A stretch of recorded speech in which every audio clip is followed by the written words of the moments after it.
Hey, man. Hey, Kenny, we meet again. How's it going? Oh, it's going, it's going. First question out of the gate. Did you know that this was going to be the 25th anniversary of the album, or did someone have to tell you? No, I was very well aware.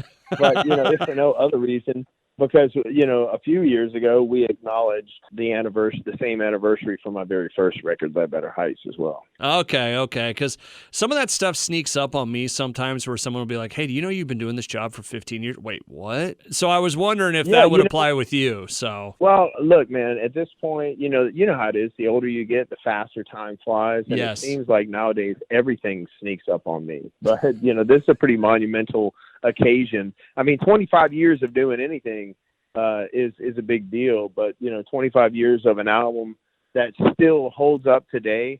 And, we're doing a tour where we're playing this song, this album and all these songs for the first time live, in its entirety, and it's selling out all over the country. I mean, that's a big deal. People are still responding to this music. People still want to hear it. It still holds up and it's still valid today, 25 years later. Trouble is 25 out now. We'll have details at the website. I imagine you've been asked this a million times, but did you ever think when this album first came out that you'd be doing it 25 years later, like you'd be where you are now? Like I said, I know that's a very cliche question, but in this situation, I think it's valid. Well, I certainly hope so. I mean, you have to understand, like, the cool thing about this record is that this was on the heels of my debut album, Better Heights, which had been kind of a breakout success that not a lot of people expected. You never know what to expect when you put a record out. Even if you had a successful previous album, doesn't mean the following album is going to be successful. The music has to hold up. But, I set out to make my first and second albums. I set out to make timeless music that hopefully could be enjoyed for decades to come. So the goal was to make music that I could hopefully, have a lifelong career playing. And, but nothing's guaranteed, that. Yeah. So we just kind of had to put it out there and see how the people would react to it. Well, you talk about, the music from that album, and Blue on Black, Five Finger and Brantley Gilbert were just in town last night, and the place went nuts for that song. Yeah, you know what? I mean, that was a cool collaboration, and the song, that song is certainly, if I look at it just completely objectively, without considering the fact that I wrote the song. But I just think it's a great song. And it's one of those songs that, like, anybody from any genre could record this song and have a hit song with it. And that was proof of it. It was really cool with everybody coming together, and Brian May and Brantley Gilbert, Five Finger Death Punch. It was a great collaboration. But the song, when they put it out, it was 20 years after we initially released it, and we had a number one hit with it, and then they had a number one hit with it. It's nuts, isn't it? It's just weird to think about that stuff sometimes. Yeah, well, it's nuts. It certainly is. Like, now that I'm older, and you're able to kind of, like, be in the moment and really look at things and, objectively, it's like, wow, what an incredible experience. To have written that song, then to have such a big hit with it myself, and then 20 years later to have a hit with it all over again with another band, it's pretty remarkable. Kenny Wayne Shepherd on the line with me right now. Trouble is 25 out now.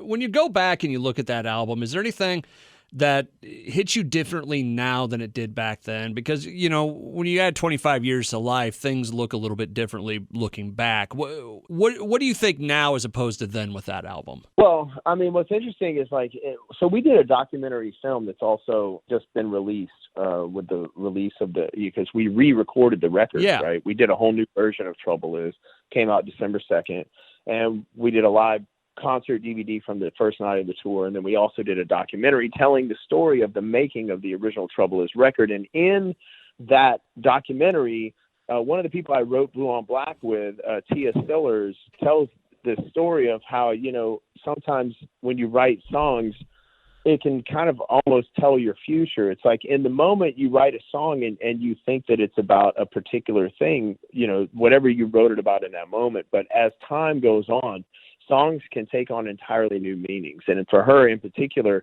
her husband had passed away of cancer a few years ago, and he was the other person that we wrote the song with. It was the three of us.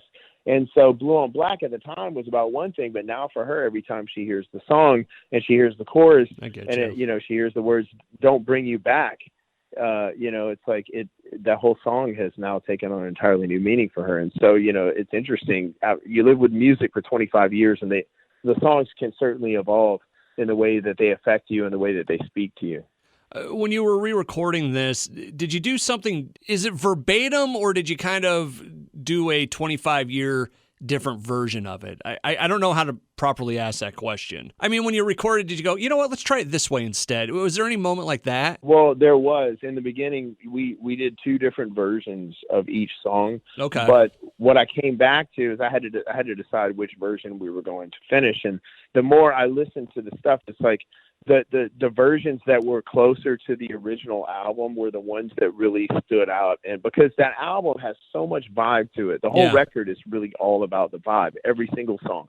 And the further we got away from that vibe, the more I thought we were alienating the character of the album. So, but what we did do is so we stayed true to the spirit of the original record. So when you put the new album on, you start listening to it, and everything starts to sound really familiar. Like, yes, I know that record, that's Trouble Is, and I know that song. But as you listen to the album, you start to hear some real subtle differences in some of the guitar licks and maybe some of the solos and some of the vocal delivery and stuff like that. And we took very small liberties here and there so that it does catch your attention, and you do realize that you are having a new listening experience. And we also recorded a Bob Dylan song called Ballad of a Thin Man that we recorded for the original Trouble Is record, but it never made it on the record. Oh, really? We went back in.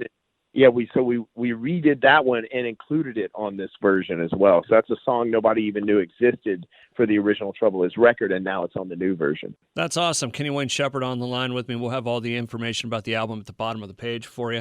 As you do get into Trouble Is 25 and, everything else going on, what does Kenny Wayne Shepherd got coming up in the next couple weeks/months? Well, we got a lot, man. I mean, I'm just getting ready to go out and do a show with a all-star cast of characters thing that I do from time to time with the owner of the Indianapolis Colts football team, Jim Irsay. We're doing that like over the weekend. Yeah, but moving forward for us, like the Trouble Is 25th anniversary tour, we started back in February. We were going to do it for a few months, and that was it. But it was selling out everywhere, and the demand was so high for it. We extended it again. We basically did it for most of 2022, and now it's been extended into next year, and we're taking it over to Europe. So there's going to be more of the Trouble Is anniversary tour, so more opportunities for people who didn't catch it the first time around.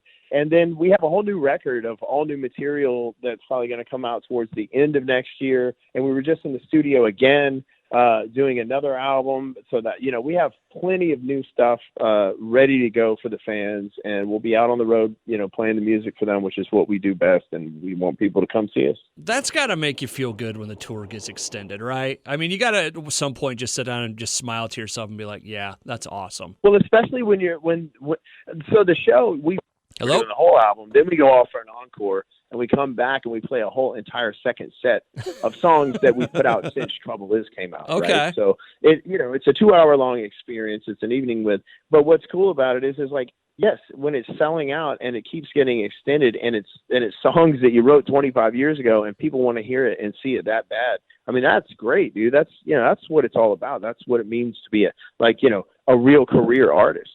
Kenny Wayne Shepherd, what do you got coming up for the holiday season? What are you guys doing? Man, it's all, I got a family, my wife, kids, so I'm happy. We usually have the month of December off, and I do for the most part. So we're just going to chill out, spend some time together with the family, really have, connect and make the most out of it for sure. Are you a big holiday season guy? Like, is it nuts around the house, the lights, the decoration, all that, cooking, anything? Like, do you get into any of that, or is it just music for you? Well, no, Well, I'm a family man.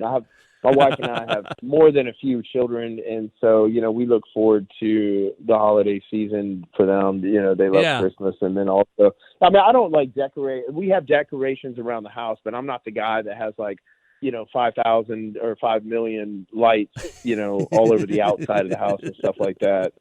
I don't want to be the guy falling off the ladder, trying to put them on the roof of the house. So, but I certainly enjoy getting into the spirit and spending the time with my kids. Family is what it's all about. Awesome. Kenny Wayne Shepherd, we wish you nothing but the best. Good luck with the new album, and can't wait to see you down the line. Okay, man? Appreciate it, brother. Thanks for having me.